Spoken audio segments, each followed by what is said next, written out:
அஸ்ஸலாமு அலைக்கும் வரஹ்மத்துல்லாஹி வபரகாத்துஹு. அன்புள்ள சகோதரர்களே, இந்த மார்க்க கேள்வி பதில் தளத்தில் சகோதரர் இமாமுதீன் அவங்க நல்ல ஒரு கேள்வி கேட்குறாங்க. என்ன கேட்குறாங்கன்றா, ஒரு குர்ஆன் வசனத்தை ஒன்று போடுறாங்க.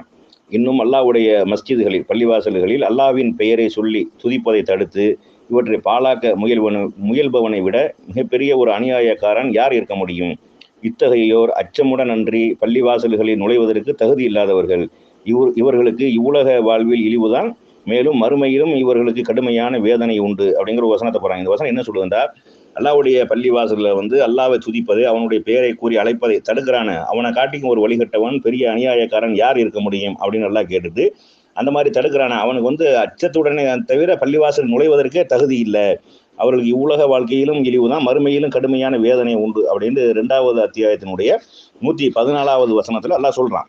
சொல்லிட்டு அவங்க என்ன கேட்குறாங்கன்னா, மேலே உள்ள இந்த வசனத்தின் மூலம் இறைவன் கடுமையாக எச்சரிக்கை செய்தும் பல சுன்னத் ஜமாத் பள்ளிகளில் நுழைவாயிலில் தொப்பி அணியாதவர் இந்த பள்ளிக்குள் வர அனுமதி இல்லை என்று பெரிய பலகையில் எழுதி வைத்துள்ளார்கள்.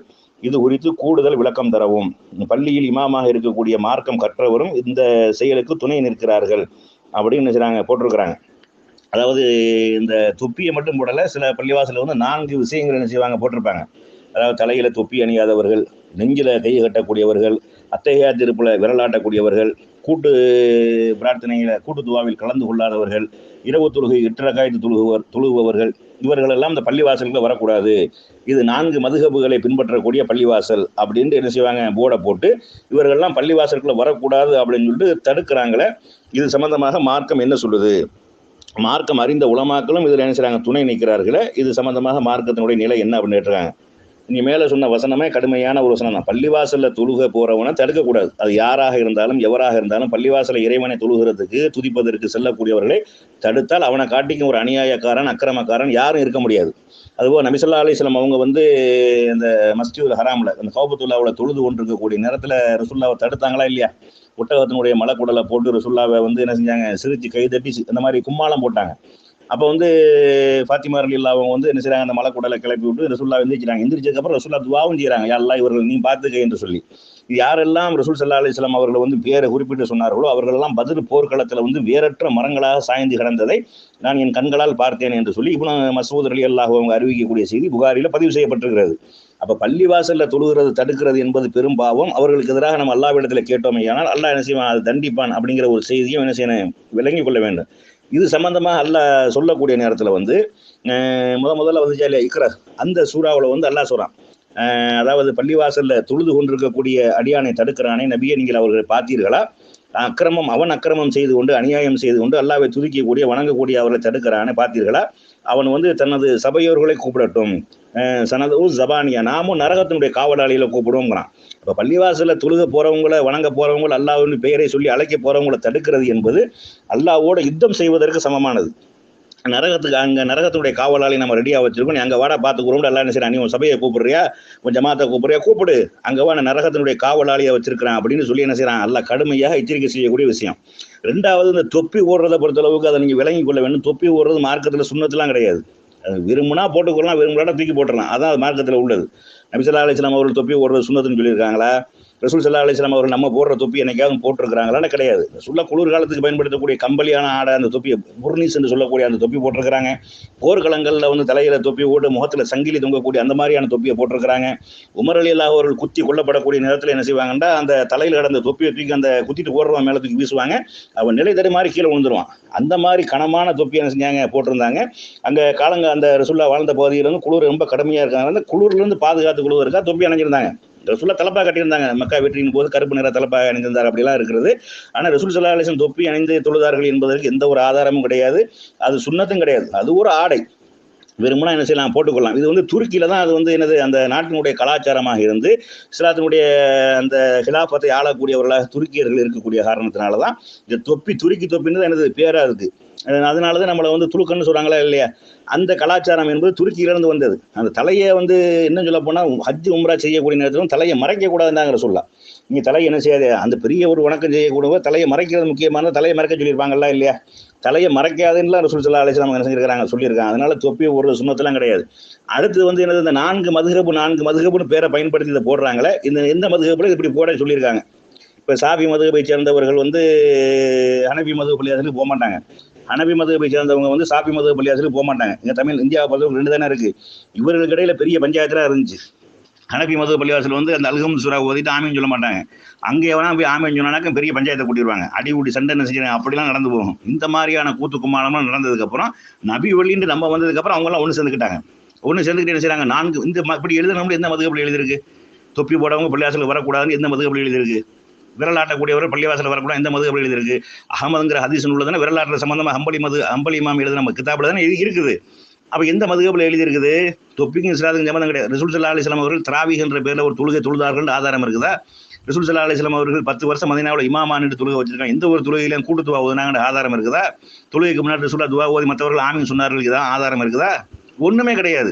அப்ப இவர்களா என்னது, அந்த மன இச்சையின் அடிப்படையிலையும் இந்த யூகோவின் அடிப்படையிலையும் குர்ஆன் ஹதீஸ்னு சொல்லி வந்துட்டாங்க என்றால் நம்மள்ட்ட இருக்கக்கூடிய எல்லா அனாச்சாரங்களையும் நம்ம முன்னோர்கள் பெரியார்கள் செய்த எல்லாத்தையும் ஒழிச்சிருவாங்க, அதெல்லாம் இஸ்லாத்தில் இல்லைன்னு சொல்லிடுவாங்க என்பதற்காகத்தானே தவிர வேற எதற்காக அவங்க தடுக்கல. வேற எதுக்காக தடுக்காங்க? 4 மதுகபுல இப்படி எழுதியிருக்காங்களா? 4 மதுகபையில பின்பற்றவர்கள் தான் பள்ளிவாசல தொழுக வர வேண்டும். எந்த மதுகப் கிதாபில் எழுதியிருக்குது? எந்த ஒரு இமாமும் சொல்ல கிடையாது. நீங்க அந்த பெரிய 4 இமாம்களுக்கு மதுகப்புக்கும் சம்பந்தம் இல்லை. அதுக்கு பின்னாடி வந்து எந்த இமாமும் சொல்லியிருக்கிறாரா? இந்த கிதாப் 1000 அந்த இமாம்கள் மொத்தம் போய் 800 வருஷம் 900 வருஷம் 1000 வருஷத்துக்கு அப்புறம் கிதாப் எழுதி வச்சிருக்கீங்களா? அந்த இமாம் எந்த இமாமும் சொல்லியிருக்கிறாரா? மதுகபுல பின்பற்றவர்கள் தான் பள்ளிவாசல் தொழுக வர வேண்டும் அப்படின்னா ரசூலுல்லாஹ் தொழுக விட மாட்டாங்க இவங்க. இந்த மாதிரி போட ரசூலுல்லாஹ் எந்த மதுகபை பின்பற்றுறாங்க? சஹாபாக்கள் எந்த மதுகபை பின்பற்றுறாங்க? அப்ப சஹாபாக்கள்லாம் இவங்க பார்வையில் என்ன, பள்ளிவாசல்ல தொழுக தகுதி இல்லாதவர்கள் அப்படிங்கிறதான் அர்த்தம். ரெண்டாவது சாஃபி இமாம் ஹனஃபி அந்த ஹனஃபி இமாம் அவங்கள வாழ்ந்தாங்களே, அவங்க யாரை பின்பற்றுறாங்க? ரசூலுல்லாஹ் தானே பின்பற்றுறாங்க. அவங்களே உள்ள விட மாட்டாங்க. இவ்வளோ இன்னைக்கு உள்ள சூழ்நிலை அறிஞ்சாக்க நீ யாரு, நீ எந்த மதுகபை சேர்ந்தாலும் நீ தொப்பி விடாம தொழுவ, விரலாட்டி வேண்டாம், என்னது உள்ள பள்ளிவாசலுக்கு வரக்கூடாது, அந்த மாதிரி சொல்லிடுவாங்க போல தெரியுது. அப்போ மார்க்க அறிவு கொஞ்சம் கூட இல்லாம, மார்க்கத்தை பற்றி உண்டான ஞானம் இல்லாம இமாம்களும் இதுக்கு துணை போறாங்க பாருங்க. இமாம்கள் தான் இதை தூண்டி விடுறத, மக்களை தூண்டி விடுறதுக்கு யாரு? இமாம்களும் தான் தூண்டி விடுறாங்க. மக்களுக்கு என்ன தெரியும்? மக்களுக்கு வந்து அந்த மதுகபு சம்பந்தமாகலாம் ஒன்றும் தெரியாது. இவர்கள் தான் மதரசாவில் படிக்கக்கூடிய நேரத்தில் வெறி ஊட்டப்பட்டு படிக்க கொண்டிருக்கிறாங்க. ஒவ்வொரு மதுகபு இமாம்களையும் வந்து வானலாக புகழ்ந்து என்ன செய்யறது, பெரிய பெரிய ஆள் புகழ்ந்து அப்படியாப்பட்டவர் இப்படியாப்பட்டவர், ஒத்த காலில் என்று சொல்லுவார், அந்த காலில் என்று குர்ஆனை ஓதி முடிச்சிருவாரு, 40 வருஷம் என்ன செய்வார், இசாக்கு செஞ்ச ஒழுவோட என்ன செஞ்சிருவாரு, ஃபஜ்ரை தொழுதுருவாரு, இப்படி எல்லாம் கதை சொல்லி கப்சாக்கள் விட்டு அந்த இமாம்கள் மேலே வெறி ஊட்டி பக்தி ஊட்டி என்ன செய்யறாங்க. இப்படி வார்க்கப்பட்டதுனால தான் அந்த இமாம்கள் அப்படி இருக்கிறாங்க. பொதுமக்கள் அப்படி இல்லை. பொதுமக்களை தூண்டி விடுறது, விட்டுறாதவனை விடக்கூடாது, இவங்க வந்து குழப்பவாதிய. யார் குழப்பவாதி? என்ன குழப்பம் பண்ணாங்க? நாங்கள் வந்ததுக்கப்புறம் இந்த ஏகத்துவத்தை சொன்னதுக்கப்புறம் இந்த சமுதாயத்தில் ஏற்பட்ட மாற்றங்கள் என்ன? நீங்கள் இதுக்கு முன்னாடி செஞ்ச அனாச்சாரங்கள்லாம் ஒளிஞ்சு போச்சு. மக்களை வந்து சுரண்டி சாப்பிடக்கூடிய காரியங்களும் இல்லாமல் போச்சு. இதை செஞ்சது குத்தமா? வரதட்சணை என்பதை வந்து இன்னைக்கு வந்து சொல்றதுக்கு வெக்கப்படுறாங்களே. ஒரு காலத்துல பெருமையாக பேசப்பட்டது. நான் 10 லட்ச ரூபா வாங்கியிருக்கிறேன், 50 பவுன் நகை வாங்கினேன்னு சொன்னவங்கலாம் இன்னைக்கு வந்து என்னது, அண்டர் கிரவுண்ட்ல வாங்குறவங்களும் அண்டர் கிரவுண்ட்ல வாங்குறாங்க. பகிரங்கமா சொல்ல முடியல, பகிரங்கமா ஜமாத்துல எழுத முடியல. அந்த காலத்துல ஜமாத்துல எழுதுவாங்க, நஃபகா வகைரா கொடுத்து வர சம்மதிக்கிறேன்னு சொல்லி லிஸ்ட்டை போடுவாங்க. இப்போ அதெல்லாம் போட முடியலையே. இதுக்கெல்லாம் என்ன காரணம்? அப்போ இந்த மாதிரியான எத்தனையோ விஷயங்களை வந்து நம்ம என்ன செய்யறோம், நபி வழியை நிலைநாட்டுவதற்காக நிறைய பாடுபட்டிருக்கிறோம். அது விரலாட்டுவது என்பது நபி வழி. நபி வழியை செய்யக்கூடாதுன்னு ஒரு பள்ளிவாசலில் சொல்வார்கள் என்றால், பள்ளிவாசல் வந்து அல்லாஹ்வுக்கு சொந்தமான அன்னல் மசாஜித் இல்லா ஃபலா ததுவு மஹல்லாயஹதா. பள்ளிவாசல் என்பது அல்லாஹ்வுக்கு சொந்தமானது.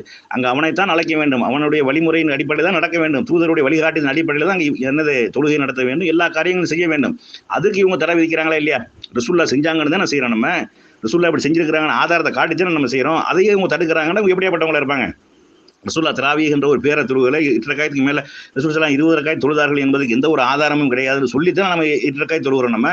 நம்ம இஷ்டத்துக்கு தொழுகிறோமா? ஆதாரத்தை நீங்க காட்டுங்க. ரசூலுல்லாஹ் 20 ரக்காயத் தொழுதார்கள் ஒரே ஒரு ஆதாரம், சஹீஹான ஹதீஸ், ஒரே ஒரு ஹதீஸை காட்டுங்க. நீங்க இல்லையா? அப்புறம் நீங்க ஏன் தொழுது இருக்கிறீங்க? உமருக்கு காலத்துல தொழுதாங்க. உமர் காலத்துல தொழுதா மார்க்கமாயிருமா? உமர் ரலியல்லாஹு அவங்க காலத்துல தொழுகல, மக்கள் செய்தார்கள், மக்கள் செஞ்சதெல்லாம் உமர் ரலியல்லாஹு பொறுப்பாக முடியுமா? ஆனால் உமர் ரலியல்லாஹு கட்டளையிட்டதும் 8 ரக்காயத் தான் கட்டளையிட்டார்கள். தமீமுத்தாரியும் உபை இப்னு கௌஃப் என்று சொல்லக்கூடிய 2 நபித்தோழருக்கும் 8 ரக்காயத் மக்களுக்கு தொழுகை நடத்துங்கள் என்று தான் கட்டளையிட்டார்கள். அப்போ அதுதானே ஹதீஸ்ல இருக்குது. நெஞ்சில தான் ரசூலுல்லாஹ் தக்பீர் கட்டியிருக்காங்க, ஆதாரம் இருக்குது. தொப்புளுக்கு கீழே கட்டுற ஹதீஸ் பலவீனமான ஹதீஸ்ல, தொப்புக்கு மேலே கட்டுறதுக்கு ஹதீஸ் ஆதாரமே இல்லையே. அத்தைஹியா திருப்புல வந்து நீ அஷ்ஹது அல்லா இலாஹ இல்லல்லாஹ் நீட்டியல, அஷ்ஹது அல்லா இலாஹ இல்லல்லாஹ் நீட்டிட்டு போறீல, ஒரே ஒரு ஹதீஸை காட்டுங்க, ஆதாரத்தை காட்டுங்க. நபி ஸல்லல்லாஹு அலைஹி வஸல்லம் அவர் அத்தைஹியா திருப்புல அமர்ந்திருக்கும் பொழுது அஷ்ஹது அல்லா இலாஹ இல்லல்லாஹ்ங்கிறது விரலை நீட்டுவார்கள், அஷ்ஹது அல்லா இலாஹ இல்லல்லாஹ்னு தூக்கி கீழே போட்டுருவாங்கன்னு ஒரே ஒரு ஹதீஸை காட்டுங்க. ஹதீஸே இல்லையே. அப்போ ஹதீஸ் இல்லாமல் நபி வழியை பின்பற்றாமல் செய்யக்கூடிய அமல்கள்லாம் நீங்கள் செய்கிறீங்க. நபி வழியை பின்பற்றுங்கிற பேர்ல வரக்கூடியவர்களை தடுக்கிறீர்கள் என்றால் அல்லாவை அஞ்சு கொள்ளுங்க. நீங்க அல்லாவிடத்துல யுத்தத்திற்கு தயாராகி கொண்டிருக்கிறீர்கள். அல்லாவுடைய பள்ளிவாசல அல்லாவுடைய பேரை சொல்லி அழைக்கிறவனை தடுக்கிறானே, அவனை காட்டிங்க ஒரு அநியாயக்காரன் யாரும் இல்லை என்று என்ன செய்யறான் அல்லாஹ் சொல்றான். அதனால இந்த மாதிரியான காரியங்களை விட்டு என்ன செய்யுங்க. இப்ப நிறைய ஒளிஞ்சு போச்சு, நிறைய பள்ளிவாசல போடலாம் தூக்கிட்டாங்க. இப்ப நம்ம என்ன செஞ்சிட்டோம், இவங்க வந்து சிறுக்கு வைக்கிறாங்க, இணை வைக்கிறாங்க, இவங்க பின்னாடி துழுக கூடாது, நம்ம தான் தனியா போயிருக்கிறோமே ஒழிய ஒரு நாள் நம்மளை விரட்டினாங்க. இப்ப நம்ம இவங்களுக்கு போகக்கூடாது அப்படிங்கிற அளவுல இருக்கிறோம். எங்க வந்து அல்லாஹ்வுடைய பள்ளிவாசலை சிறுக்கு வைக்கப்படுகிறதோ இணை கற்பிக்கப்படுகிறதோ அந்த பள்ளியை வந்து என்னது இஹ்லாஸோட கட்டியிருந்தாலும் அது இப்போ தொழுகுவதற்கு தகுதி இல்லாத இடமா இருக்கிறது. இமாமா இருக்கக்கூடியவர்கள் சிறுக்கு செய்யக்கூடியவராக இருக்கிறார்கள், அவர் பின்பற்றி தொழுகக்கூடாது. இப்ப நம்ம சொல்லிக்கிட்டு இருக்கிறோம். ஒரு காலத்துல நம்மளை விரட்டிக்கிட்டு இருந்தாங்க, இப்ப நம்ம போகக்கூடாதுன்னு சொல்லிக்கிட்டு இருக்கிறோம். ஏன், நீங்க மார்க்கத்துக்கு முற்றாக முரணாக நடந்து கொண்டிருக்கிறார்கள். பள்ளிவாசலுங்கிற பேரை வைத்துக் கொண்டு என்ன செய்யறாங்க, மக்களை வந்து என்ன செய்யறாங்க, பிளவுபடுத்தி கொண்டிருக்கிறார்கள் என்பதை மட்டும் சகோதரர் அவங்களுடைய கேள்விக்கு பதிலாக சொல்லிக் கொள்வோம்.